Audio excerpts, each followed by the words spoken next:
Hi there, Tracy from Kazlan's Equestrian, and welcome to this week's video. If this is your first time to my channel, please have a look around. If you like what you see, don't forget, subscribe to the channel, click on that notification bell. You'll then just get notified when I release my video, which is normally every week.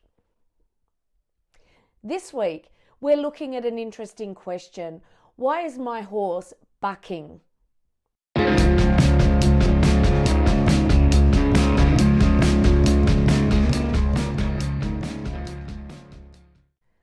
So having a horse that bucks, whether randomly or consistently, can be quite disconcerting when you're riding.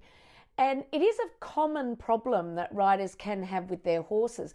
So I'm going to go through my top 5 reasons why a horse might be bucking. One of the things I think is really important is to start assessing when is it that your horse bucks or attempts to buck. For example, is it only in one direction on a circle? Is it on different surfaces, only on hard surfaces or on grass? Is it after eating something in particular? Does your horse buck when it's out of work and unfit? Or start bucking more when it's in work and fitter? Does your horse warm out of this? Any of this kind of stiffness associated, as the ride goes on, is your horse warming out of it? Or as they warm up, are they more likely to throw a buck in for you? Is it in particular transitions? And I do find the canter transition one of the first points where a horse might buck, especially if there's some biomechanical issues. So what are my top 5 reasons a horse bucks? Now, number 1, I'm going to go through really briefly because in reality, we're talking behavioural or training. This is not my area of expertise, so go and have a look at some other videos on that. It may well be that if you've ruled out any pain or veterinary issues, that your problem is behavioural or training or rider issue. So you're going to need a trainer to help you sort that out. Okay, my number 2 reason after training is back pain. And this can come from a variety of sources. So we're talking, we're not with our horses 100% of the time. So trips in the paddock, rolling over onto a rock, all of those sorts of things can even cause minor fractures in the wither and the back or even the ribs. The other issue that can come about if you're finding, back pain repeating itself even after minor fixes, kissing spine is something to look for. Kissing spine is when those vertebral processes sit a little bit close together, they start to fuse, they compress nerves, and it's very painful to sit a rider on it. So as this is beginning, you can imagine that the saddle fit becomes more important. So a saddle that a horse that may have not been particularly bothered by an ill-fitting saddle could get very sensitive to the saddle. They could also get very sensitive to the rider's weight. When these things happen and you get a small amount of relief but it returns, kissing spine is also something to consider. And the other thing down the back is the supraspinous ligaments, which is right down the either side of the spine. If you get any stress or tear or localized pain, swelling around that will give your horse enough back pain to want to throw in a buck. Okay, number 3, so sacroiliac joint disease, any issues around the sacro area and the hind leg.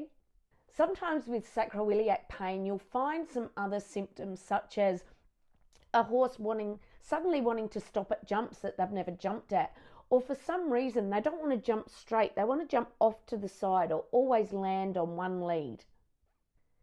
With the sacroiliac, you will definitely get resistance to the canter transition. So if this is where some of your bucks are happening in the canter transition, the hind limb or the sacroiliac is definitely something to look at. And the other thing that you will see is the plaiting of the legs behind. So this plaiting where each side comes in and steps centrally under the horse's body is to try and stop that rotation this way of the sacroiliac joint. So those videos in video 1 on lameness, if you haven't done them yet, please go and get some slow-mo videos of your horse.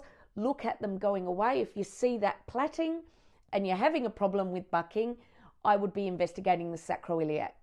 Number 4 is more commonly known. This is the upwardly fixating patella. Again, if you haven't looked at my stifle videos, go and have a look at that to explain what that is, how to look for it, and why this is a problem. But in general, if your horse is having stifle lock or that patella not moving appropriately, the horse generally just gets, frustrated and half expects the pop and the lock, and at that point will often just throw in a buck through the transition. So in a lot of these cases, the buck is acting out, but it is also showing up as a symptom of something bigger and more important in your horse to investigate.